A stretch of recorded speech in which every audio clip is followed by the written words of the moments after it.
And I wondered what your aims were with when you created the score with Justin Hurwitz, and how much you felt the music should resonate with what was going on in jazz during that period in LA and elsewhere.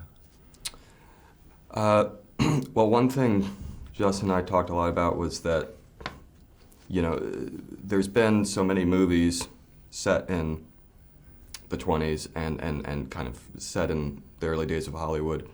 And they, to me at least, it sort of has seemed that they're all sort of scored very much the same way. You kind of get a sense of a very, very specific kind of jazz we think of as 20s jazz that, certainly was played in the period, but I think the misconception is that that's all that was played in the period. And I think one thing you have to really sort of think about with the 20s is that so little of the music that was actually present at the time was recorded. So, there's this small sliver of existing recordings from that era that we can listen to and glean something from. And those tended to be the more polite, tamer, more, again, kind of closer to respectable iterations of whatever music was being played at the time. And then, of course, on top of that, you have to take into account the recording technology at that time, which has the sort of effect to modern ears of really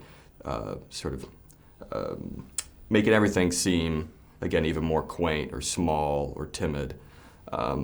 So I think to modern ears, you have this sort of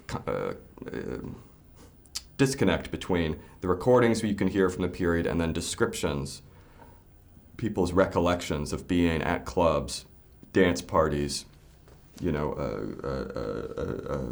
partying the night away to live bands, jam sessions, and the recordings sound, again, kind of, I would say, as wonderful as some of them are, almost sort of like pale reflections of this sort of much more unbridled spirit that seems to be suggested in just the oral anecdotes and the memories and the reminiscences. So it suggested to me that there was a whole kind of deeper bench of kinds of music and kinds of styles and muscularity to the music than was evident in the recordings that survive. So we kind of used that as, I guess I'd say, the excuse for some creative license in how to approach the music here, mm-hmm. where we didn't want to do anything overtly anachronistic, but where we would try to sort of push the edges a little bit of what you'd expect from 20s jazz and try to sort of gesture towards later forms, such as, later forms of jazz, post-bop, free jazz, later forms of popular music, rock and roll, dance music, house music, R&B.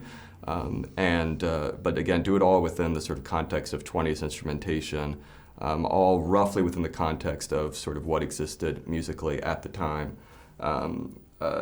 So you kind of wind up with a sort of hybrid that hopefully feels of the 20s, but not of the 20s, that feels mm-hmm. correct for the period, but also feels like it's pushing the envelope a little bit. And hopefully the real hope is just that surprises people. It's not the sort of limited 20s jazz that we're also used to hearing from movies set in this time. Mm. I noticed it seems to me the earlier parts sounded quite early Ellington, like jungle music, but updated version perhaps. Yeah, the sort of the jungle music thing was, I'd say, again, out of the recordings that exist or that still exist, those were some of the most interesting to me.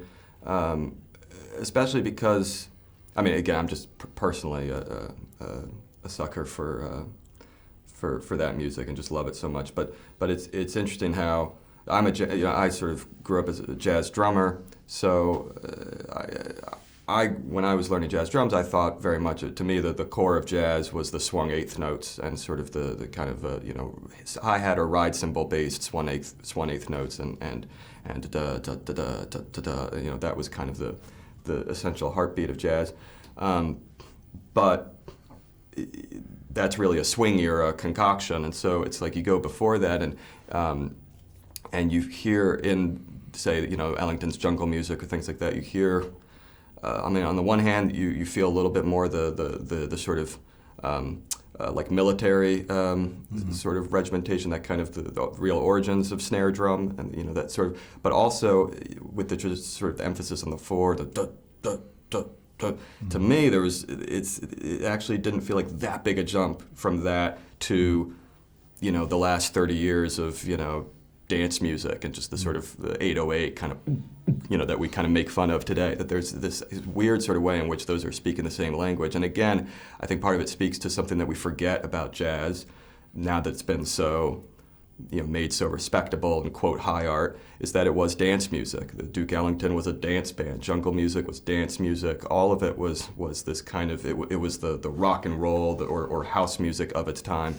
So Justin sort of had this thought to kind of lean into the basically the 4/4 sort of thudding, pounding, incessant sort of rhythmic bass of that you hear or get a glimpse of in jungle music of the time, and kind of augment it, sort of lace it with even more punch to it, so it feels like it has essentially that modern 808 feel, and kind of try to draw a little bit of a bridge between. Again, just through that rhythm between what we know existed in the 20s music-wise and the type of stuff you might hear at a club today. Yeah, it has in common a kind of a tribal feel as yes, well, I felt about it. There's something very, again, very like, sort of like cutting to the core of music. I mean, the core of music in general, maybe I'm biased as a drummer that I just sort of think rhythmically when I'm thinking of kind of if you boil music down to its essentials, but there's something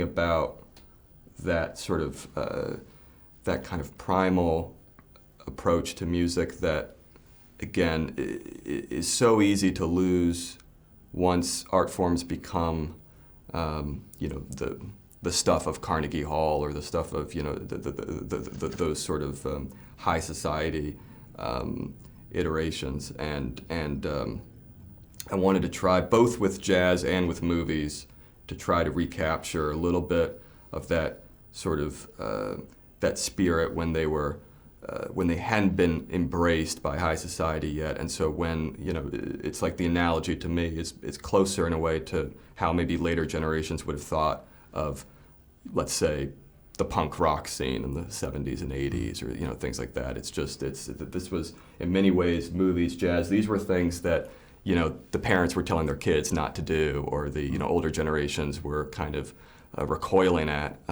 Jazz was noise to, you know, a lot of those folks. Movies were somewhere beneath vaudeville, you know, and so trying to recapture that sort of became this sort of guiding compass for how we would approach the sort of the movies within movies in this film and the music within the movie.